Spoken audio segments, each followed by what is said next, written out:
Hello mga ka-everybody, everyone. Magandang tanghali, magandang hapon, mainit na hapon. Hain na naman mga ka-everybody. So, nasad ako mga ka-everybody. Nangalan ng Ama, ng Anak, ng Espiritu Santo, Lord. Maraming salamat, Lord. At nilayo mo ako sa disgrasya, pagmamaniho, at paggabay. Nilalayo mo ako sa malalang sakit.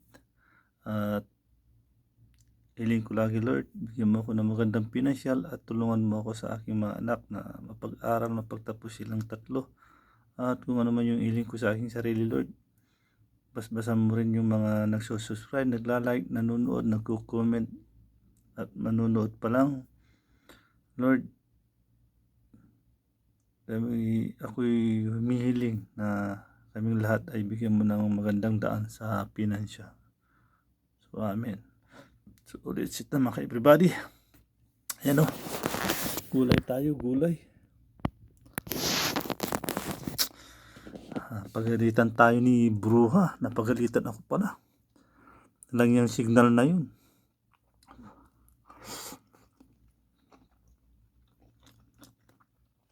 So, sa lahat ng mga driver na pumupunta ng Esplanade, huwag na kayo magparking sa basement. Pasaway na basement na yun. Walang signal yung cellphone ko. Hindi ko nakita, napansin. Galit na galit si Bruha sa akin. Sabihin pa akong si Raulo. Crazy daw. Ano ba yan?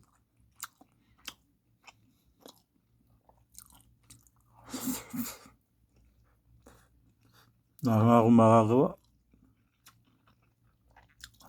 Yun ang alam niya eh. Pero hindi niya alam yung sitwasyon. Galit na galit. Ngayon lang nangyari mga ka-everybody. Hindi ko alam kung nangyari sa signal. Lagi naman doon ako nagpaparking. Nagkataon lang na walang signal.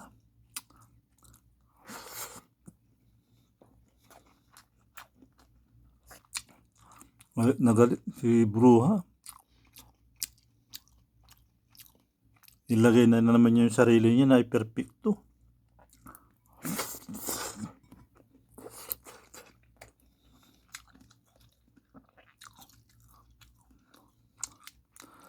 Nakakasakit ng damdamin pero sana itanong muna siya.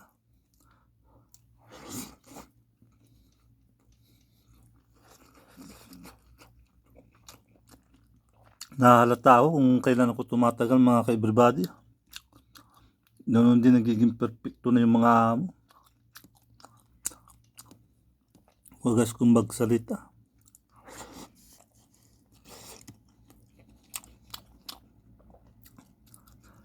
Laging pumupunta yung anak niya doon pero yung nagkataon lang talaga.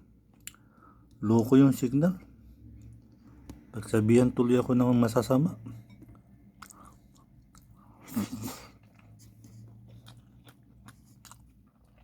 Dahil si signal.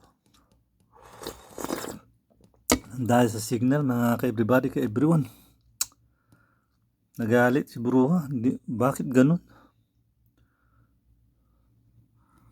Buti na lang napansin ko talaga. Kung hindi ko napansin, iniwanan na ako. Umuwi na sila.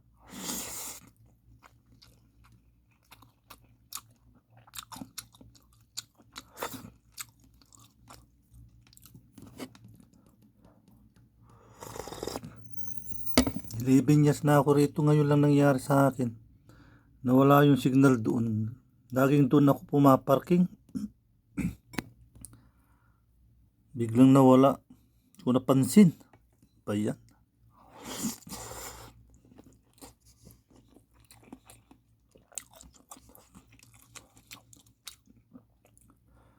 Loko yung signal na yun.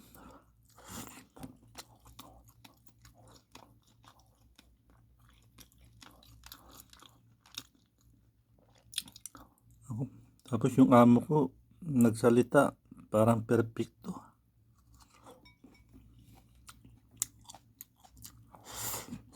Ano yung pinagsasabi? Bakit daw ako pumarking sa basement? Lagi naman ako pumaparking doon. Ano na nangyari?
Kain ko na lang ng gulay sa sili.